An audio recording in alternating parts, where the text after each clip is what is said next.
to MonoRants at the Movies, a podcast where we rant about films you may have seen at house parties.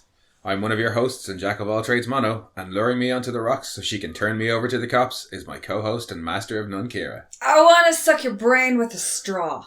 Wrong kind of siren. Yeah, but the fun kind. I like how he used his kidney as a comma. I want you to be Pete Tranter's sister. Oh, Pete Tranter's sister. But no, we ain't talking about Red Dwarf today. We are talking about, I don't know, maybe a surprising choice for us? Not really. Well, it's in that it's not like shocking. It's based on a classic, and you studied classics. Yeah, but I mean, look at all the other films we've covered up to this point. Yeah, I suppose. But we promised something with a bit more substance than AVP last week. And yeah, because that is just explosions and fists full of popcorn. Yeah, and I think a Coen Brothers film fits the bill. Yeah, it tends to. And I'm just because not a fan of Wes Anderson at all, so this is probably about as highbrow as it's going to get. Probably. Yeah, no, I don't think we'll ever cover a Wes Anderson. We'll probably cover a couple more Coen Brothers, but I don't think we'll ever cover a Wes Anderson. No, we have another Anderson that we love on this podcast. Yes. Mortal Kombat!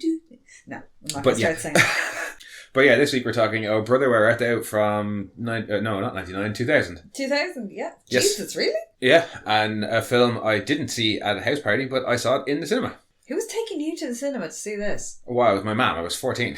Oh, she wanted to see it. And she wanted to see it, and I went along, and I was like, oh, this is going to be like, what?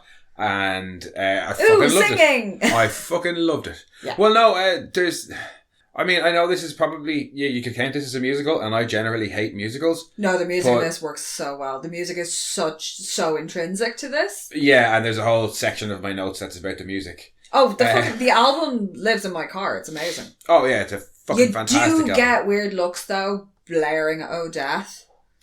Yeah, you get weird looks blaring a lot of that album. Yeah. But I think I actually possibly prefer this over Big Lebowski. And that's something for me. Yeah, you love The Big Lebowski. I love The Big Lebowski, but this film is just... I find this more watchable, like rewatchable than The Big Lebowski. I have to be in a really, really specific mood to watch The Big Lebowski. Yeah, and I think you can show this to anyone. Yeah. You kind of need to show The Big Lebowski to somebody who's at least taken some drugs. Yeah. For them to appreciate it fully. But this anybody, you could show this to your grandma, you could show it to your kids. Yeah. No, yeah, you could, well, you were a kid when you were taken to see this. So. Yeah, well, teenager. But, yeah. No, you could show this to kids. It is very sweet. Definitely. There's a whole load of heart going on in this. Oh, definitely. Like, it's super charming. And, yes. It is disgustingly charming. Yeah, and it's not, when you say it has a lot of heart, it's not saccharine or overly sweet or anything like that. It's like, okay, there's a bit of like romancy stuff at the end, but it's not gushy or anything. No, and it's they kind of all the three of them care for each other in these really weird kind of sweet way. Yeah, there's a bit in particular with Pete that really illustrates that, I think. Yeah. But before we get too far into it, shall we go for a summary? Yeah. I'm not even going to bother trying to phrase it any other way from now on. No. Like, not that I ever have. Just try and shoehorn it in there somewhere. Yeah, I have enough shoehorning to do when I try and like segue between things. So it's always going to be, shall we go for a summary? Yeah. But in this case, in a desperate attempt to retrieve a buried haul of cash before it's lost forever, escaped convict Ulysses Everett McGill and his two easily led companions embark on an odyssey in 1930s Mississippi. Along the way they meet sirens, a cyclops, a bipolar bank robber, and even become a hit music sensation. But it'll take all of Everett's cunning and a bit of dumb luck to make it to the treasure on time and stay ahead of a sinister sheriff and his hounds. Oh, he's so evil. Oh, yes, he is. He's so evil. Daniel Van Bergen, also known as Commandant Spangler. Do you fucking hear that, Planty? Commandant Spangler.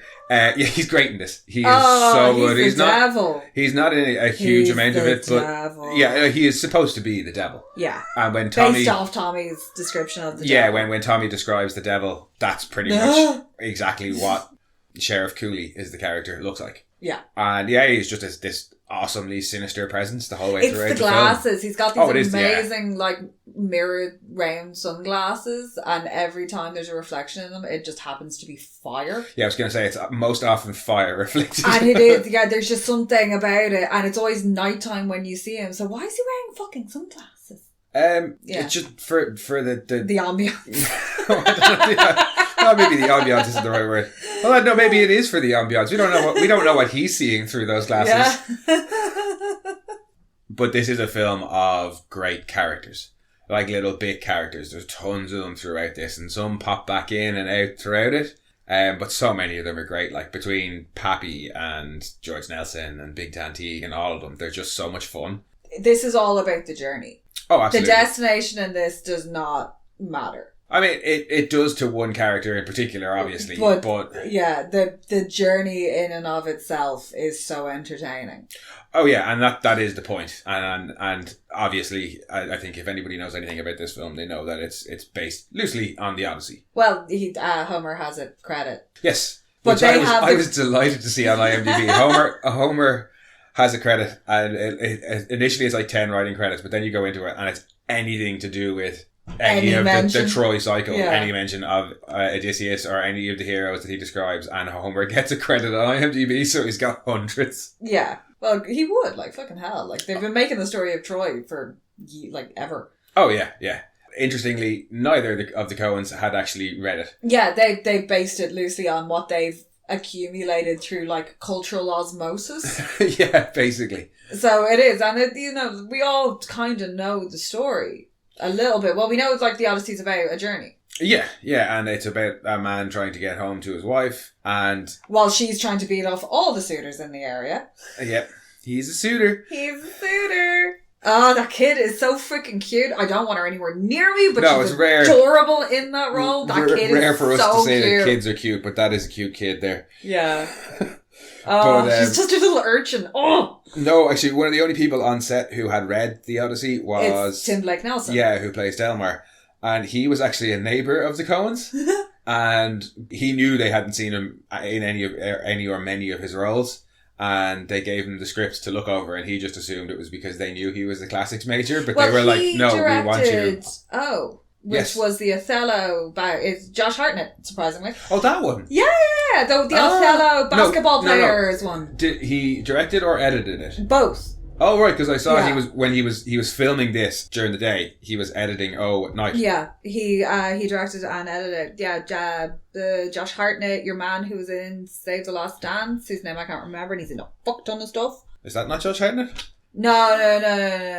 The other guy, he was in Save the Last Dance, that movie with Julia Stiles, where she's the ballerina who goes to the hip hop school in the inner city. Oh, right, yeah. And it's got Bianca Lawson in it, the woman who never ages. Yes. Not really my bag. No, but he directed this as well, Othello, which is that's the basketball Shakespeare one. Yeah, the basketball Shakespeare one. Yeah. Trying to cash in on the Romeo and Juliet, 10 Things I Hate About You, that whole buzz. Yeah. So this was that was Shakespeare. A well-talented man then. Yes, because he has a degree, I think at least a degree in classics from Brown. Yeah, so he knows his stuff.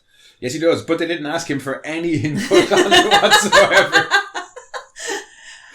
I don't think they even knew he had a classics. But he's brilliant in this. He's absolutely brilliant. I actually think he's my favourite. Of the three. It's so hard to pick. He's so sweet. And he is. Delmar is the sweetest of the three. Delmar is just all that is good and innocent in the world, and you just know he's easily led on. And I was devastated to find out that he actually committed a real crime. Yeah, because he knocked over a Piggly Wiggly. Because, I had never picked up on that line properly before because... obviously I'd never heard of... You didn't know what a Piggly Wiggly was. Yeah, well, I was vaguely aware, but I think any other time I had watched it, I wasn't aware of what a Piggly Wiggly was. And the way Delmar talks, I thought he was basically just saying, I hit a pig with my car. You know, or his wiggly. And then couldn't pay the farmer or whatever, so ended up in prison for that. But no, he knocked over, as in robbed, a Piggly Wiggly, i.e. the chain convenience store in the States. And I was like, no, Delmar. I also didn't know that Piggly Wiggly had been around for that long, which is quite impressive. Yeah, because there is a bunch of things in this that are... time-wise, they fiddle around with a lot of things, but it's such a good film, I'm going to let them away with all of it. And I think it's only because there's a calendar in... they mentioned the date I think is on the newspapers a couple of times, yeah. But a lot of the things that were referenced for the year are the calendar in the recording studio. Yeah. That's run by a blind person. Yep. Who doesn't need a calendar. Oh, well, I mean, he needs a calendar. But not It one doesn't that's... have to be accurate. Well, no, he can have a braille calendar, but he Yeah. certainly doesn't need a visual-only calendar. Yeah, and it's a visual calendar. And everyone's like, oh, my calendar says it's this year. And it's like, yeah, the dude's blind. Yeah, that's Stephen Root. Who's Who- fucking he's brilliant. fucking I'm off. always happy to see Stephen Root. I love him in Dodgeball. He's great in Brooklyn Nine-Nine as well, Um, as Boyle's dad. He's the world's most ordinariest vampire in True Blood. He's the guy selling the blood to, but he's great in this as the blind radio host. Yes. Singing out a tune to the guys recording, and the scene when the guy from the record company comes looking to sign them up, and I Yeah. don't understand why that scene is in there, but I don't care. that scene is, I think it's only in there to set up the fact that this They're song has really become popular. really popular, and then it's kind of what's the You word get I'm looking for? you get another one then where it's the woman looking for looking the for it, pressing, and they're sold out. Yeah, And the way why do all the convenience store clerks or store clerks in this talk really deadpan? yeah, they have a real deadpan drawl, but it's great. Yeah, I love that accent, so I'm happy. But they're all without fail completely deadpan delivery. Especially the first one, who chastises Everett for saying "damn." Yeah. He's great. Oh, even- the guy who even tells that, them to stay out of the Woolworths too. Yeah, you're barred from the Woolworths. I didn't know if it was all of them or the chain or just that one location. But even that, like, those characters are only on screen for a couple of seconds, like, but they all stick with you, like, even the little kid, Pete's nephew, who's firing shots at them. I think they leave him with the pig on the side of the road. Yeah. But he's driving the car sitting on like 4 books with blocks tied to his feet. Yeah. And he really looks like that kid from Deliverance. We were supposed to be talking about Delmar. We got a little bit distracted. But it's because the characters are just so fun. But Delmar he's the sweetest of them. You get the impression he's very not well educated. He's very easily influenced. Definitely. He is His brilliant line at the start that tells you that, where Everett and Pete are having an argument over who should be in charge, and Pete votes for Pete, and Everett votes for Everett, and Delmar says, I'm with you, fellas. Yeah. I think that's the smartest line in the whole movie. Yeah. It really is. And it just diffuses the whole situation too. Yeah. Because they've just, the way the movie opens, they're part of a chain gang. Yeah. And actually the music in that section is really interesting because that's an actual recording of a chain gang. Yeah, that's Poe Lazarus. Yeah. From I think it's recorded from around then as well, maybe even a bit earlier. So the pickaxe noise is from them as well, and it does make it an incredibly powerful scene. And then it cuts to them in the field booting it and falling. Yeah, with Big Rock Candy Mountain playing.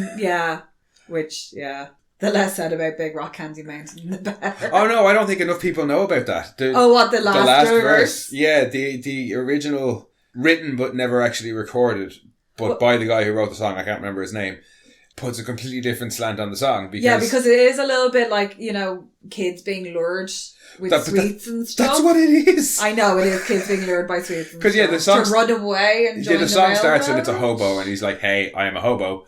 You should come with me. I'm heading off to the Big Rock Candy Mountain. And he tells the kids all about what the Big Rock Candy Mountain is and what's there and how awesome it is. But the last verse is the kid responding. And I can't remember it word for word, but he's basically like, I'm not going off with you to get buggered by you up some hill or sold off into slavery. You're all right.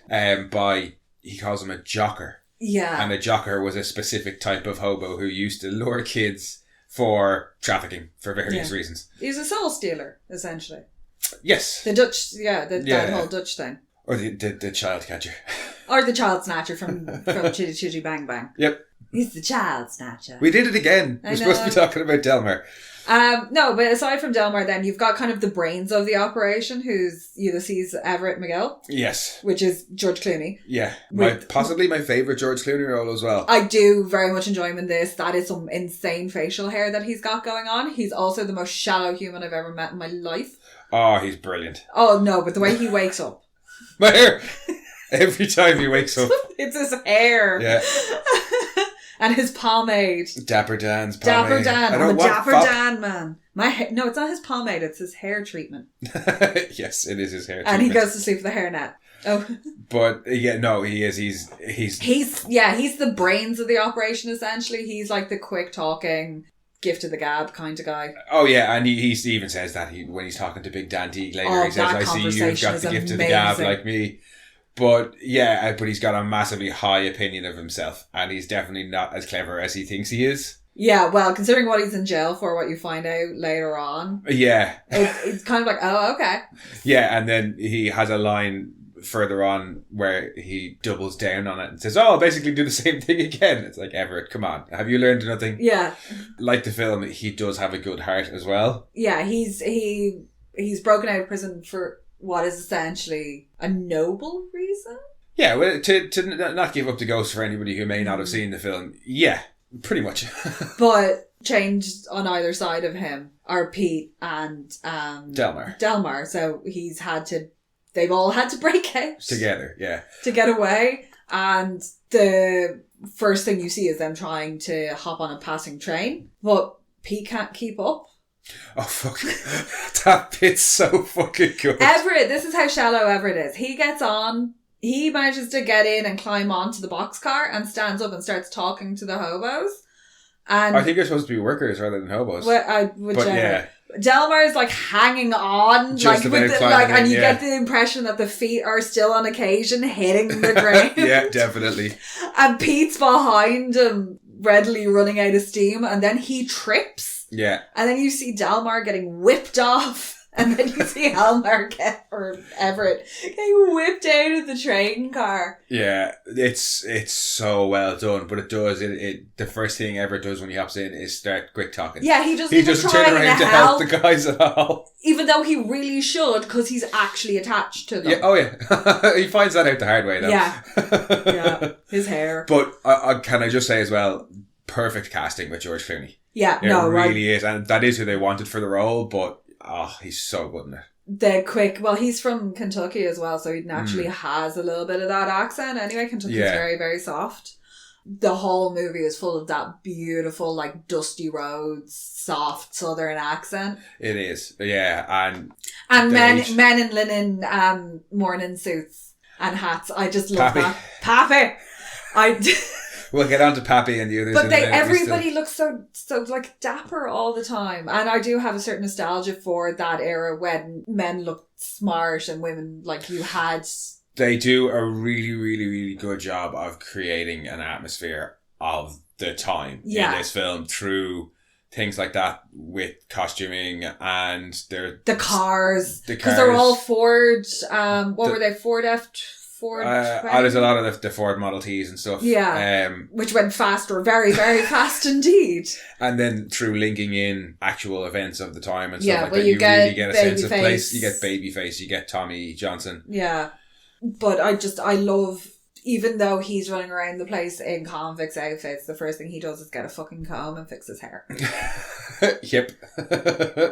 But of the main three, the only one we haven't talked about being Pete. Oh, Pete. And the awesome John Turturro. Pete Hogwallop. No, Pete. I'm pretty sure he's Hogwallop. I know his daddy says never trust a Hogwallop. Yeah, is that's the cousin is Hogwallop. But I'm pretty sure he's a Hogwallop. Yeah, Pete Hogwallop. All right. Yeah, daddy said never trust one. So I don't know what the hell. So don't trust yourself. Yeah. Fair enough. But yeah, John Turturro, much like the other two, fucking brilliant in this role. He kind of falls somewhere in between being the brains of the outfit and the butt of the joke. He's kind of self-aware. Yeah, I think Everett treats them both as if they were the same. Whereas Pete actually has like a thought in his head. Yeah, I think as a counterpoint to Everett, who is smarter, Everett thinks who's not as smart as he thinks he is. Yeah. Pete is actually probably smarter than he lets on or than he even thinks he is. Yeah. I do love the scene when they meet the sirens. Oh, his freak out. His freak out in the car. The only other person I think that could have done that any better would have been Gene Wilder. Yeah, it's very reminiscent of Gene Wilder in The Producers. I'm wet, I'm hysterical, and I'm wet. It's just the suddenness of it as well, because you've just barely heard the sirens and he's suddenly like just going, Aah! And you're like, what? He just screams, pull over. Gets out of the car and runs. Yeah. And then his response when they catch up to him and they're like, who is that? And he's like, I don't know. I saw him first! And he can't even introduce himself properly. He's just like, hey, name it Pete. Oh, poor Pete. But no, yeah, John Turturro is great. He really is. But Pete, I kind of get the impression as well, he's the rough... We never find out what he's in prison for. But he only had 2 weeks left! But yeah, he only had 2 weeks left, but I kind of get the impression he's maybe the roughest of the three. I think Pete's seen some shit. Just given the background, when they rock up to the cousin's farm to try and get him to cut the chains. Yeah. The nephew's there taking pot shots at them. Yeah. Asking if they're from the bank. From the bank, yeah. So I reckon Pete's probably gotten into some trouble. Or maybe the bank tried to repossess his farm also and he didn't take too kindly to it. No, but I don't, to the best of my knowledge, we don't find out what he is. No, he just had 2 years left. Or 2 weeks left. 2 weeks left. But he is... he's of the three as well. I think he's supposed to be the kind of hillbilliest, mostly just because of Cousin Wash. Yeah, and some of the things he says. Yeah, and I mean we know Delmar wants to buy back his farm, but then it's 1937. It's still the tail end of the Great Depression. Yeah, everybody was losing their fucking farm. Yeah, well, Pete's cousin served them horse stew. Yes, that he'd butchered the Tuesday. Butchered last Tuesday. Worried it's on the turn. And the look on poor Delmar's face when he says that. But I think for a threesome lead, I can't think of a film I enjoy more than with the three of these guys. No, the dynamic between them works so well. It's very much a Larry, Curly. Mo, Larry and Curly. Yeah. Yada, yada, yada. Three Stooges. Yeah, where they have the dynamic down, but there's enough tension and difference between them. Oh, and speaking of the Three Stooges, when they go to the cinema late in the film, the film that they're watching is not the Three Stooges film, but they were part of a 4-person act before they were the Three Stooges. Oh, really? Yeah, it's like Somebody and the Three Stooges, and that was one of their films before they went solo. Oh, well, not solo, but is that trio. like the brother that wasn't part of the comedy thing? I've completely forgotten the name of them. Glasses, mustache, cigar. The Marx Brothers. Yes. Great show. I don't know, because up until that point I had never heard anything of the fact that there was anything other than the Three Stooges, and I didn't look any further. But there is a Marx Brother who wasn't part of the Marx Brothers, but they in themselves were also incredibly interesting people outside of it. Yes. No, I actually, in that whole scene, I don't really pay attention to what's going on in the movie. I'm just paying attention to Pete going, don't don't seek the treasure. What? There's so many good, nearly every scene is just brilliant as they move through it. It doesn't really drag at any points either. No. It is. It's a nice brisk pace because they get to somewhere and then something happens and they move on, which is very much the same beats as of the Odyssey. Is they find safe harbor. Oh fuck, it's not. Let's leave. Yeah. Sometimes it stays safe for a little bit longer. Other times it goes south pretty much straight away. There is a moment in this where their hubris gets the best of them as well in the fancy restaurant with Big Dan Teague. Oh yeah, and there are plenty of points that are beat for beat from the Odyssey. Also Pappy's first name is Menelaus. That's right. I completely forgot about that. Was it Menelaus, plant a potato, Pappy, or eat a potato, Pappy O'Donnell? There's so much something to do with slogan. The flower. Because isn't flower his thing? Pappy O'Daniel's old-timey flower. Old-timey flower, yeah. Yeah, well, he was a semi-historic. There was a Pappy O'Daniel, but he wasn't involved in Mississippi politics, and it wasn't flour. It was Texas and some other goods that he sold. But Pappy O'Daniel I think it's Charles Dunning. He's great in this as well. Yeah. I love the fact that he beats everybody around him with his hat. Yeah. Throws it at them, demands it back, and then throws it at them again. Oh, he's great.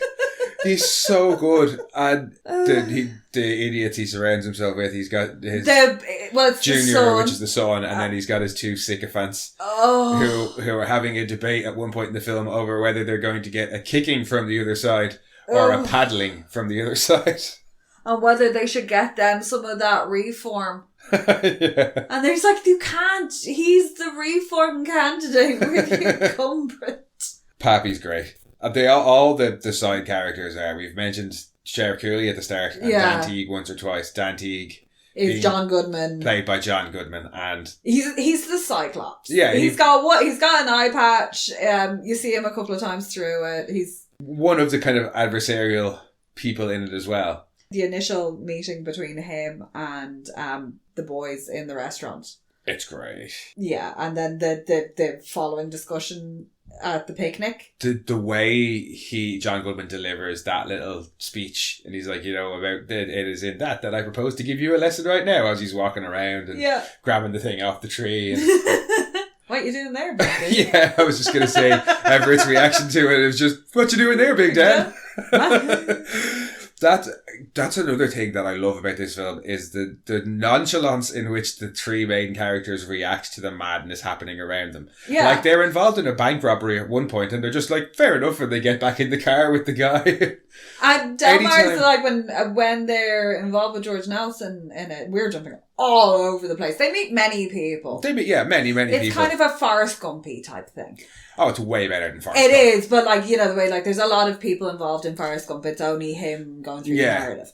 When they meet George Nelson, who happens to pass them as they're walking down a highway. Yeah, picks them up.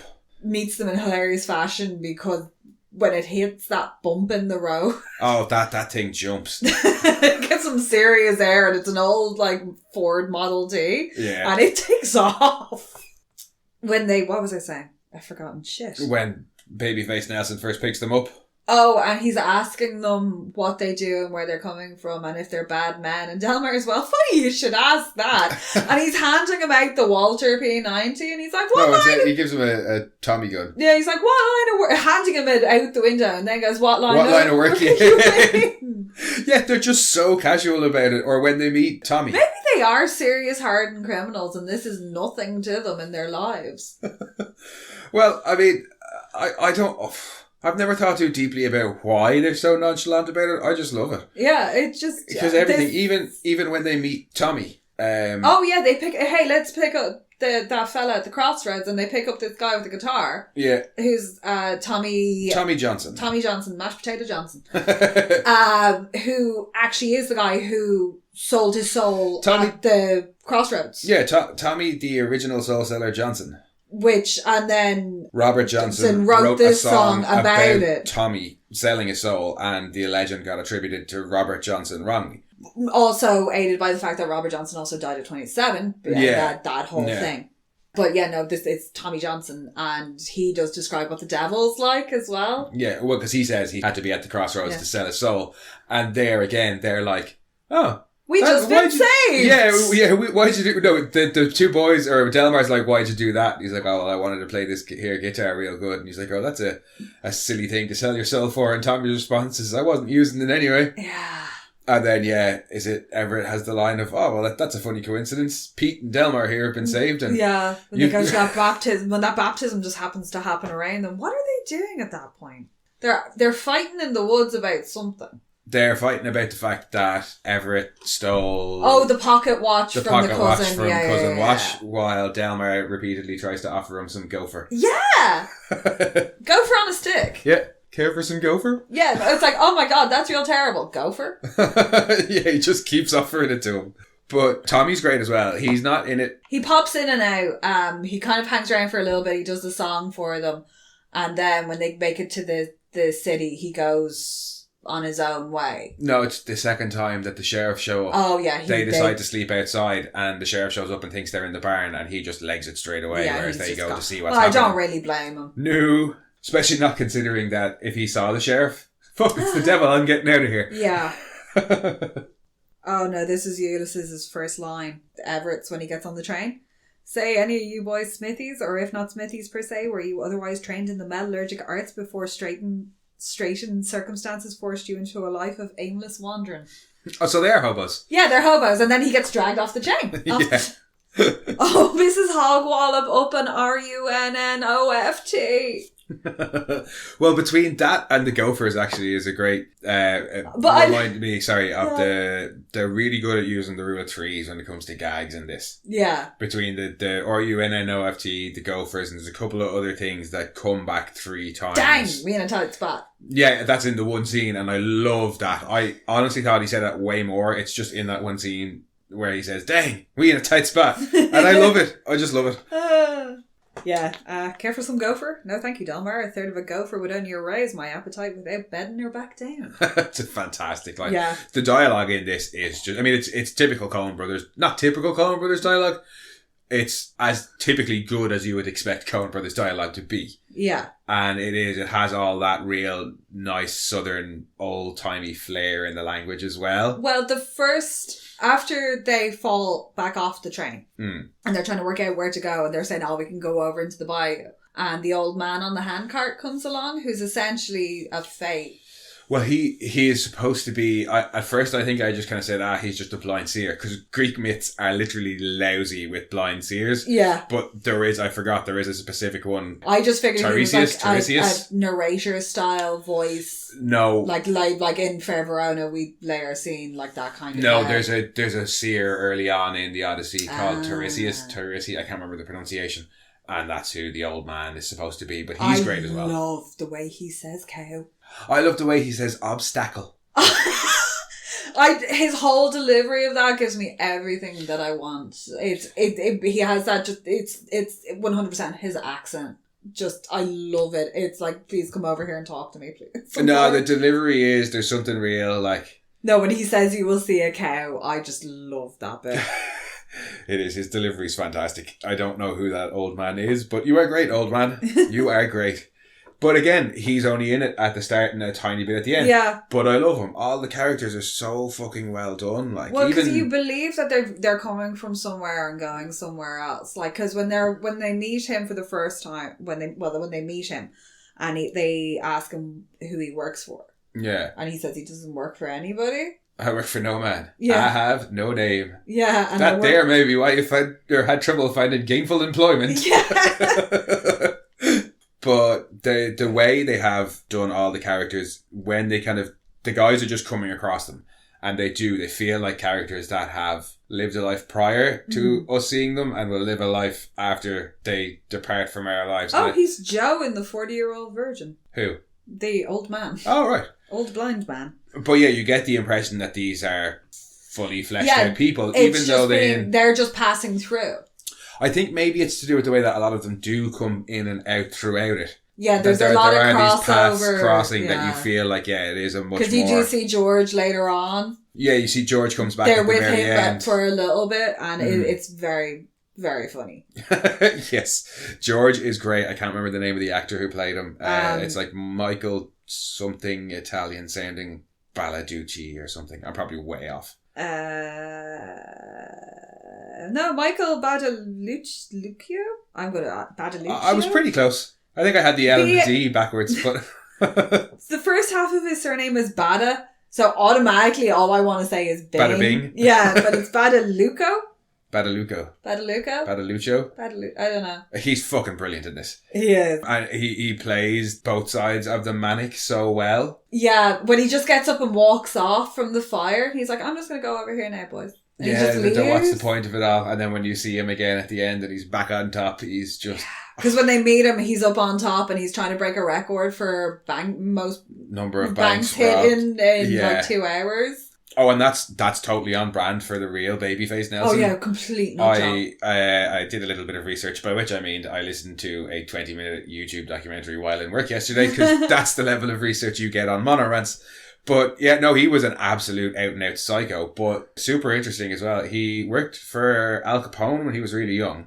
He was too much of a psycho to be an enforcer for Al Capone's like racketeering mob. Too many people were turning up dead instead of beaten and paying their bills. Why didn't he go near the Irish mob then? They would have loved that. No, he ended up in prison and jumped out and then went over to like California or something and got in with another mob boss.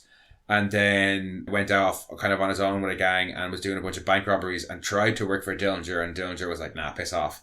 Well, he helped Dillinger escape from prison. Yes, because then a while later, one of Dillinger's gang approached him and said, yeah, look, we want to work with you and we're going to break Dillinger out. They did a bunch of bank robberies together, and when Hoover clamped down, Dillinger was public enemy number 1 and Babyface Nelson was public enemy number 2, and he hated the fact that he was public enemy number 2. Yeah. And he really hated Babyface Nelson. You know, you the bit see in the that movie, actually in this, oh, where no, somebody calls him babyface. And real babyface Nelson probably would have shot that lady Yeah. in the face. Yeah. At one point during one of the bank robberies, Dillinger actually had to like knock the gun away from Babyface's, not knock it away, but like knocked his hand so that he wouldn't shoot a hostage in the head. Well, they have some allowances in this, considering he died in 1934. True. And this is set in, what, 1937-ish? Yeah, but we only get the fun Babyface Nelson in this. Not so much the murdery side. No. But it's all these characters that really lend to some historical, some semi-historical, that just lend to the world of the film. Yeah, well, I think when they actually make it to the town, that they've been trying to get to. Yeah. After picking up Tommy, they record the song to get some money, because they find out that there's a guy who will pay them for singing into his can. Mm. They record Man of Constant Sorrow. They take off being like, brilliant, also having scammed the poor blind man out of an extra $20. Or more. Or more, depending on how many people they said there were. And a couple more instances along the way when they finally make it to the town, and there's this big rally going on, because there's a vote coming up for the new governor. Yeah. And Everett's kids are on stage singing, the 3 little kids. Yeah. Hey folks, other Mono here. During the edit, we get a bit spoilery here, so skip forwards about 5 minutes on the off chance you haven't seen the film. And that's when you find out that the wife is getting married. And remarried, getting remarried, and he's not very happy about that. No. And that is actually the reason why he broke out of prison. That's a spoiler. No, not really. Kind of is. It's kind of the only spoiler in the film. That's alright, I can just put spoiler on this one. Well, I don't know how else you'd work in the wife, because the whole thing is, he's a suitor. Yeah. And he's bona fide. He's bona fide. He's bona fide. He's not bona fide. He is not. He's a sap. No, well, I wouldn't want to get in a box. Yeah, you can throw a punch, but he's a sap. He also does look like that guy from Harold and Kumar, Get the Munchies. Oh, are you in a special relationship with this bush? There's a guy that comes into our work that looks like that. That absolutely has to be a future film for this podcast. Is Harold and Kumar Get the Munchies. But sorry, back to the... He really does look like that guy though, and it doesn't help the fact that he's really tall and really lanky, and he has, because those like real thin Sparks mustaches were like the fashion, and George Clooney, it kind of, because it's a little bit more stubbly. Yeah. Isn't quite so pedo-y. Yeah. Plus the character like name the is... Sparks moustache is... Vernon T. Waldrop. Yeah, the name of Vernon T. Waldrop isn't exactly a badass name. And he's a campaign manager, so he's making good money, and he's willing to take on all 7 of the girls. That's a lot of kids, That is a lot of kids, especially when he finds Penny, the wife, in the Woolworths, and she's holding the baby, and he's like, and Everett's like, who's that? This is Starla. Yeah. What? Warvy, that's what they call it. He's like the little Warvy girl. He's like Warvy. But they refer to them as, like, when she's talking about being responsible for the little Warvy girls. Yeah, the little Warvy gals. The little Warvy Not gals. my daughters, the little Warvy gals. Yeah. That is probably one of the only things I would have to say negative about this film, is that when they get to the town there... It does slow down a bit. It slows down a bit, because the pace up to that point has been really fast. Not like too fast or anything, but just... You're moving through events and you're meeting lots of characters really fast, and no scene really takes too long. And then they get to the town, and I do feel it slows down a bit. Not terribly or anything. Just, if I had to criticise the film, that'd probably be the only thing I could come up with. Yeah, well there's a little bit of kind of reaching around, because I suppose he's not sure what to do. He doesn't really know what to do. The other 2 have gone with him on the promise of getting this treasure, which doesn't appear to be happening. And the whole reason that they're on a deadline is because they're damming they're flooding the valley to create a reservoir, and that's where the farm is. Yeah. And he's like, oh, I buried this treasure here, and we need to go and dig it up, otherwise it's going to be under a lake. Yeah. Which also happens to coincide with this other event he's trying to stop. Well, no, I think he knows that the ring is at the lake. Yeah. Well, at least in my head, I always assumed he kind of knew he was going to have to get the ring, and that was why he mentioned the lake at all. Or maybe it was just it was nearby. Yeah, well, maybe he thought she'd be there, and they just happened to see her in the town. Because that's it, like when they arrive into town, the rally's going on. True, and that's what gets his attention, is he goes Warvy gals. Yeah, so up to that point, he might have been... No, the McGill. to try and go there first. Daddy! Mama said you'd been hit by a train. Those three children are awful nonchalant about the fact that their father got hit by a train and is now standing before them. That's not your daddy. Your daddy got hit by a train. Those two facts don't seem to bother the kids. The way that Penny talks about it as well, she's like, perfectly respectable people get hit by trains all the time. Why the judge in the next town over got hit by a train? Yep. And she's telling the kids, don't talk to him. He's not your daddy. Your daddy was hit by a train, and he's standing right there. I know, it's great. And then when they're having the actual fist fight, which is hilarious, him and she just calls him a no account drifter, isn't that it? It's like, who is that man? He's not my husband. Yeah. Which is true, because she got a divorce. That's why she's able to get to marry Waldrop. Waldrop. I wouldn't want to get in a fist fight with him though, because he absolutely knocks the shit out of Everett. You don't. That's what I love about that as well. So you're not expecting it to go that way, and Waldrop just wipes the floor with him. Like it's so why doesn't he have that boxing stance where it's like wrists out? But and he just punches him square in the nose. Yeah, like quite a few times, and then you don't even see the rest of the fight. Yeah, you just hear him getting walloped while Penny is saying that he's not my husband and he's a no account drifter, and then you see him getting thrown out. Yes, a la Jazz. Jazzy Jet. Oh, sorry, of course. But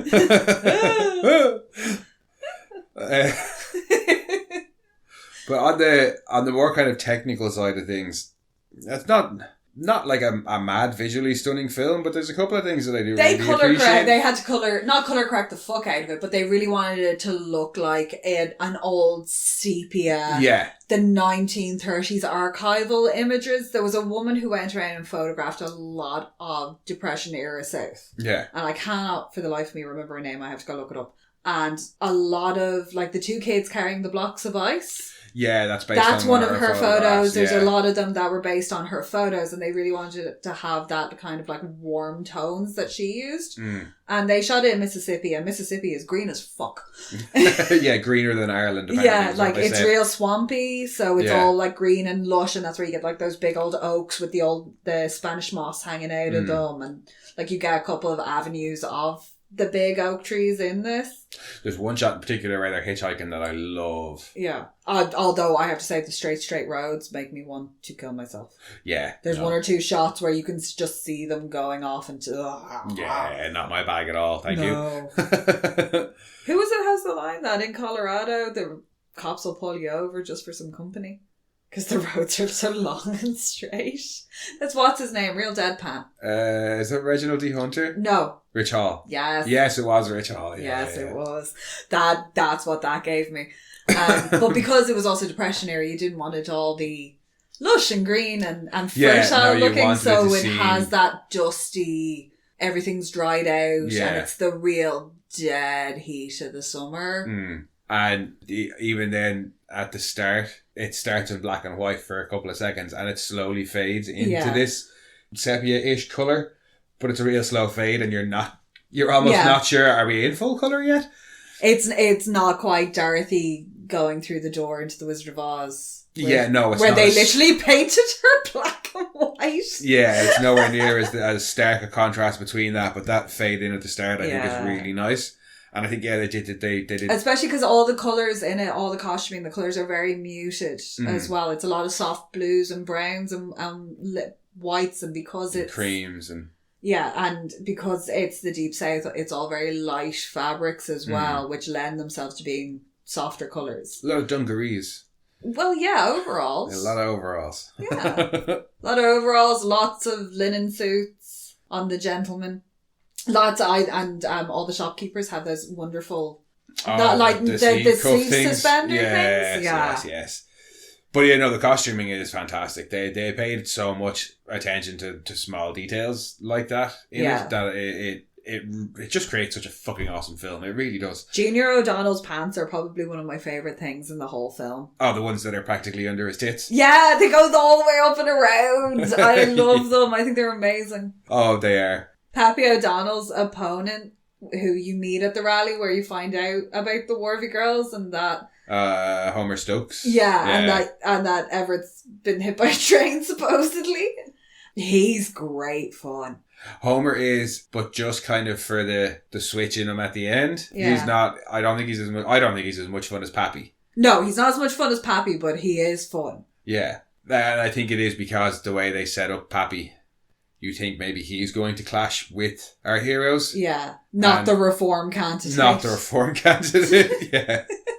Because you come across him a couple of times where you hear like the trucks driving down the road, and it's like vote for Homer, vote for friend of the little man. Yeah, and he has an actual little person. He does. Yeah, that he uses as a campaign prop. Yes, and again, that's based on some governor politician from back in the day who did a similar thing. I can't remember who. There was a lot of that. Yeah. And yeah, there's just tons of trivia for this film. There's so much. But one of my favourite bits is the fact that in the KKK rally, it was a lot of... the coloured guard are coloured. Well, they were, because nearly all the extras in the KKK rally were black guys. Yeah. And...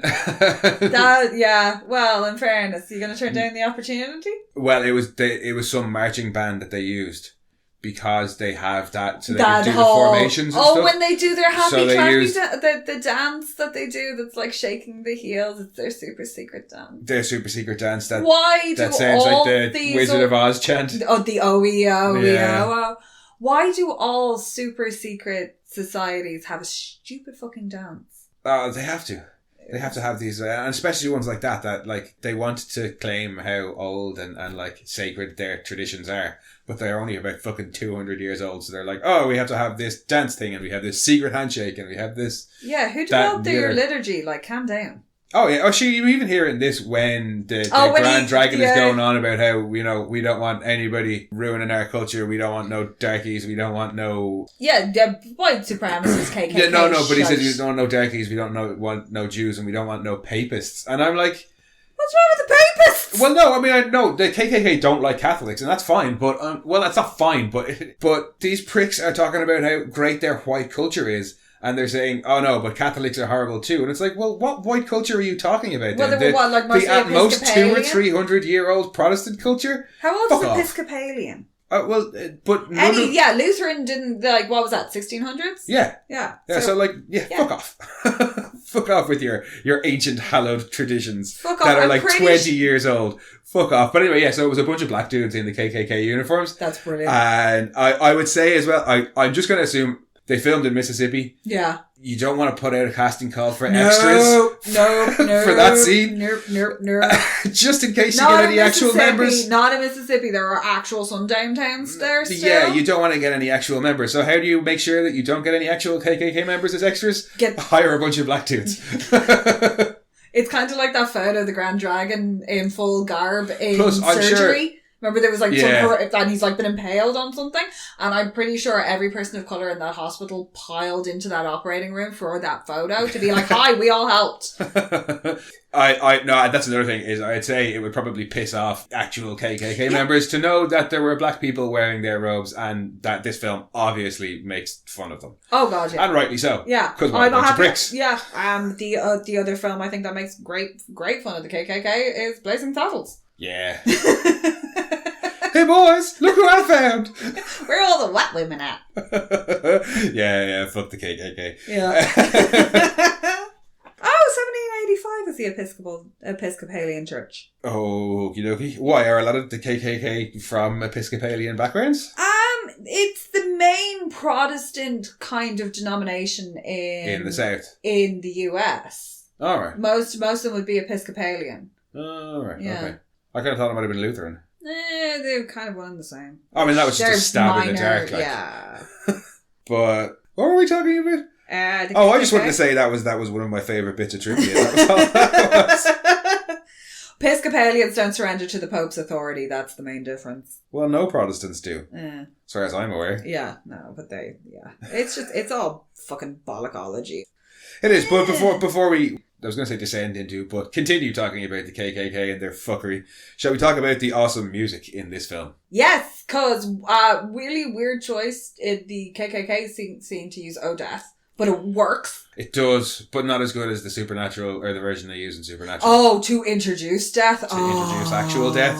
Yeah, I love that version. But as well as being a phenomenal soundtrack, like it's a great CD to just put in and listen.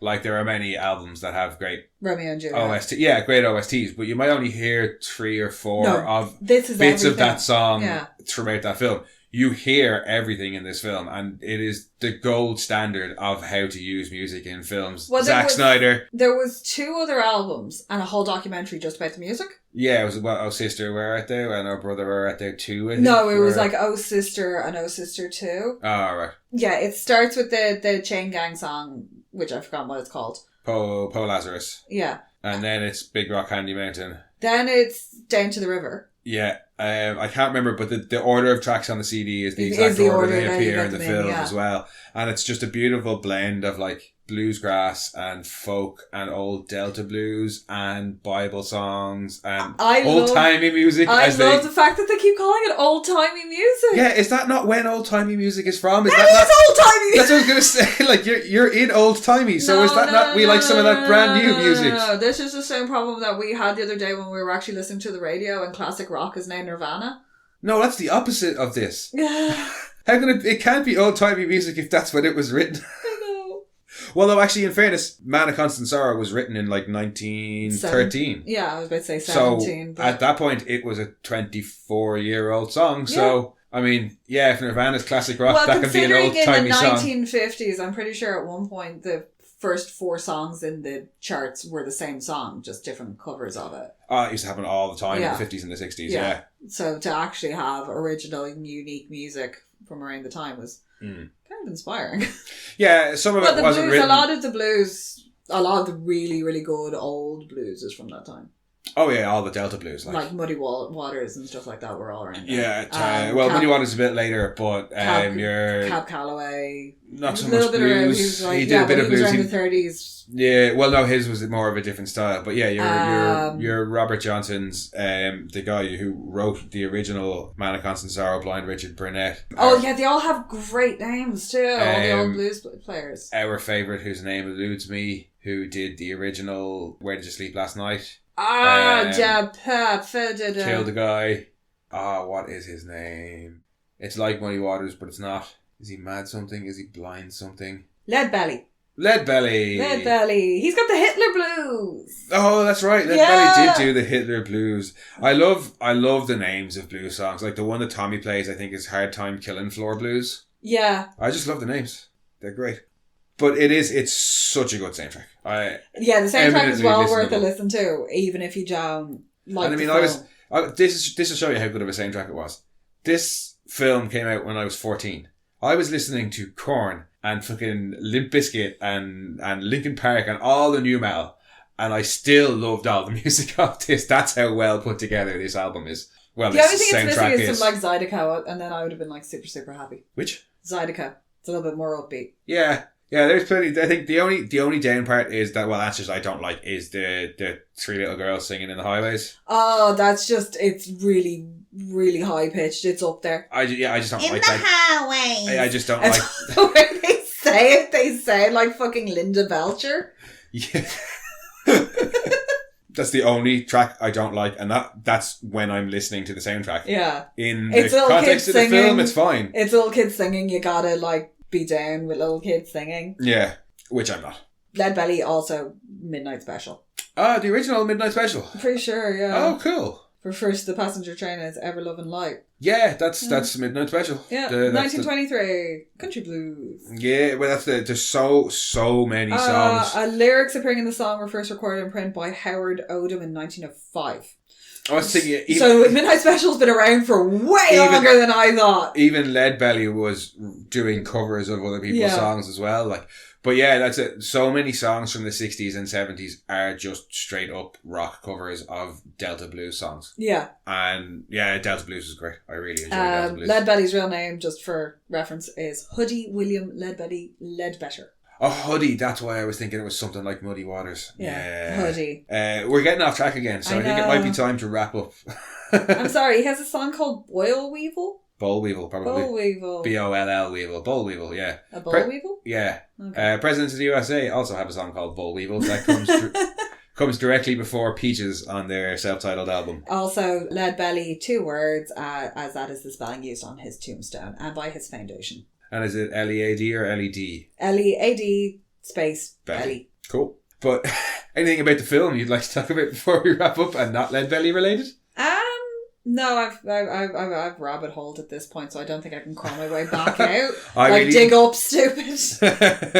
The Delmar's freak out is just as much fun as Pete's freak out when Delmar freaks out over Pete's. Yes. Yeah. Yeah. Delmar's freak out is brilliant. No, the three boys together are just a joy to watch interacting. They are. They're just, I can't praise them highly enough. It is. The acting, the writing. And you get completely sucked into this because you want them all, you want to know what the fuck is going to happen next, because everything that seems to happen to them just seems to get madder and madder. Yeah. You can't, every time they get to a point you're like, oh fuck, they're done for. Yeah. Like, does Pete have a brother? Yeah.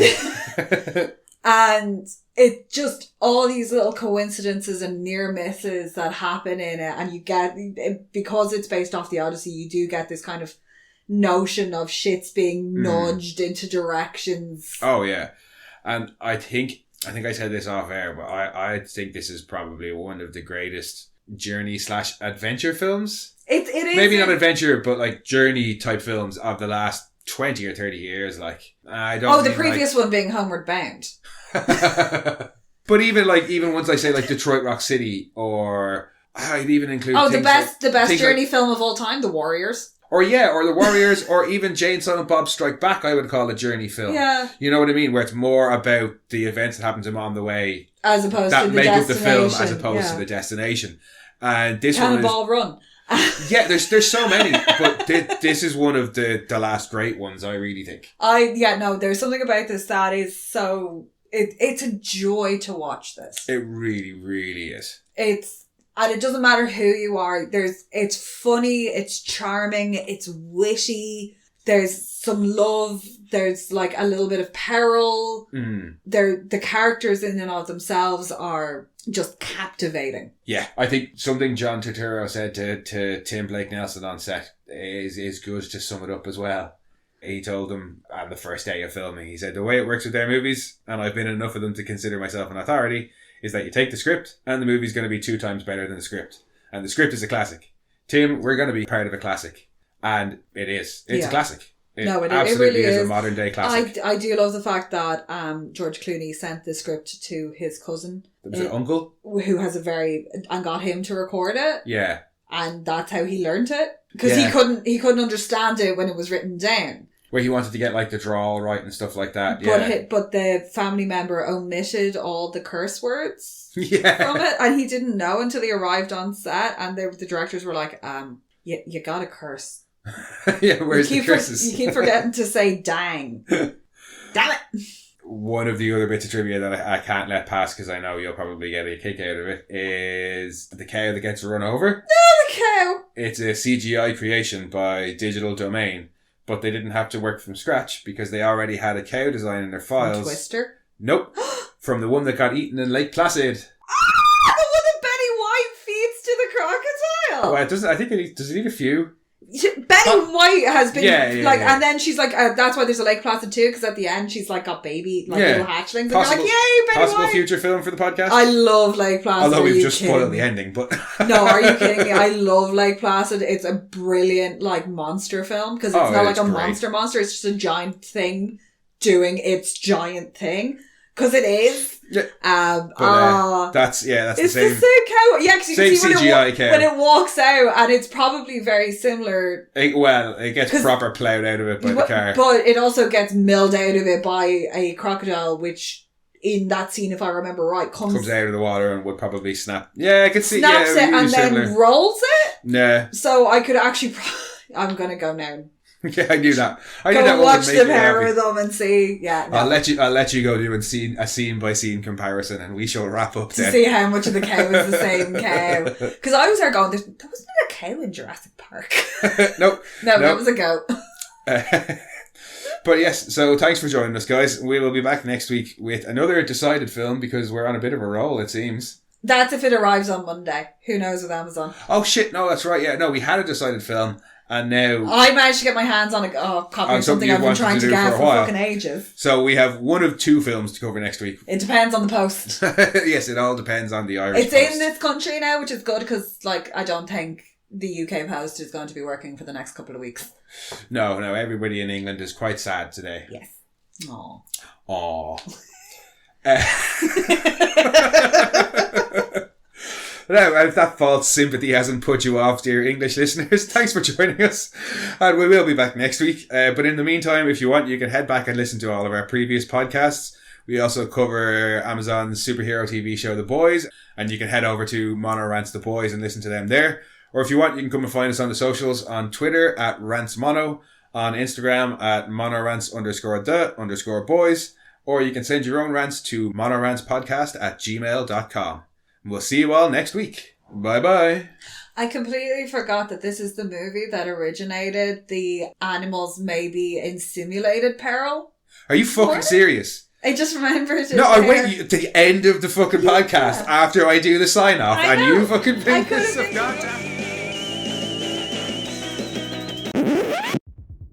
We are Science Fiction Remnant. This is the Funny Science Fiction Podcast. We are the Caribbean Science Fiction Network. We are MonoRants. We are One Accord Level 2 Podcast. This is Sci-Fi.